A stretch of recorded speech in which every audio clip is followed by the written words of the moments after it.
ዛሬ ደግሞ የምንመለከተው አይቪ ፍሉድ ካልኩሌሽን ይሆናል ማለት ነው። እንግዲህ አይቪ ፍሉድ ካልኩሌት ለማድረግ የምንጠቀመው የራሱ የሆነ ጀነራል ፎርሙላ ይኖራል። ያ ጀነራል ፎርሙላ ድሮፕ ፐር ሚኒት ኢኳልስ ቱ አማውንት ኦፍ ሶሉሽን ኢን ኤምኤል ማለት ነው። እንግዲህ በኤምኤል አማውንቱ ምን ያክል ነው የሚለውን ሲባዛ በድሮፕ ፋክተር ሲካፈል አወርስ ታይምስ ሚኒት ማለት ነው። ይሄ ማለት ሰዓቱን ወደ ደቂቃ መቀየር ማለት ነው።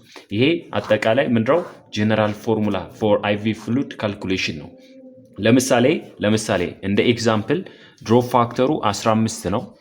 ሰዓቱ በ8 ሰዓት ማለቅ አለበት። 1000 ኤምኤል ካልኩሌት አድርጉ ብንባል ሪኳርድ ማለት የተጠየቀው ድሮፕ ፐር ሚኒት ነው። ስለዚህ ድሮፕ ፐር ሚኒቱ ወይም በደቂቃ ውስጥ ምን ያክል ጊዜ ድሮፕ ቢያደርግ ነው ይሄ 1000 ኤምኤሉ በ8 ሰዓት ተንጠባጥቦ ማለቅ የሚችለው የሚለውን እሱን የምናይበት ነው። እና ይችን ለመስራት እንሞክር ማለት ነው። እንግዲህ ድሮፕ ፐር ሚኒት ኢዝ ኢኳልስ ቱ ወደ ፎርሙላው ስንመጣ ማለት ነው አማውንት ኦፍ ሶሉሽን 1000 ነው። 1000 ኤምኤል ማለት ነው ድሮፕ ፋክተሩ ደግሞ ሲባዛ በ15 ድሮፕ ፋክተር ማለት ነው ሲካፈል እናደርግና ሰዓቱ 8 ሰዓት ማለቅ አለበት ነው የሚለው 8 ሲባዛ ነው። 1 ሰዓት ማለት 60 ደቂቃ ማለት ነው። ስለዚህ 8 ሰዓት ስንት ደቂቃ ነው የሚለውን እሱን መቀየር ማለት ነው። እንግዲህ 1000ን በ15 ስናባዛው 15000 እናገኛለን። 15000 ይሆናል ሲካፈል 8 ሲባዛ በ60 ደግሞ 480 ማለት ነው። ስለዚህ 15000 ሲካፈል ለ480 ነው።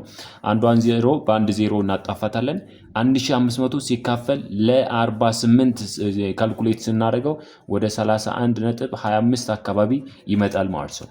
ያ ማለት አፕሮክሲሜት ስናደርገው 31 ድሮፕ ፐር ሚኒት ብለን እናስቀምጣለን። ያ ማለት በአንድ ደቂቃ ውስጥ 31 ጊዜ ድሮፕ ቢያደርግ ወይም ቢንጠባጠብ በ8 ሰዓት 1000 ኤምኤሉ ማለቅ ተንጠባጥቦ ማለቅ ይችላል የሚለውን እሱን ማየት እንችላለን ማለት ነው።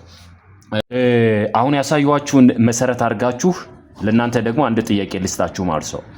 the physician orders ፊዚሻናችን ወይም ሐኪማችን 2 ሊትር ሪንገር ላክቴት ሶሉሽን በ7 ሰዓት ውስጥ ማለቅ አለበት ብሎ አዞልናል። 2 ሊትር ነው 7 ሰዓት ድሮፕ ፋክተሩ ደግሞ 20 ብሎ አስቀምጦልናል ማለት ነው። ሶ ካልኩሌት ድሮፕ ፐር ሚኒት ማለት ነው። ድሮፕ ፐር ሚኒቱ ወይም በደቂቃ ውስጥ ምን ያክል ጊዜ ቢንጠባጠብ ነው 2 ሊትሩ በ7 ሰዓት ውስጥ ማለቅ የሚችለው የሚለውን እሷን ካልኩሌት አድርጋችሁ ትክክለኛው መልሳችሁን ኮሜንት ላይ ታስቀምጡልኛላችሁ። መንጌ ነበርኩኝ። ሰላማችሁ ብዝት ይበል። ወዳችኋለሁ።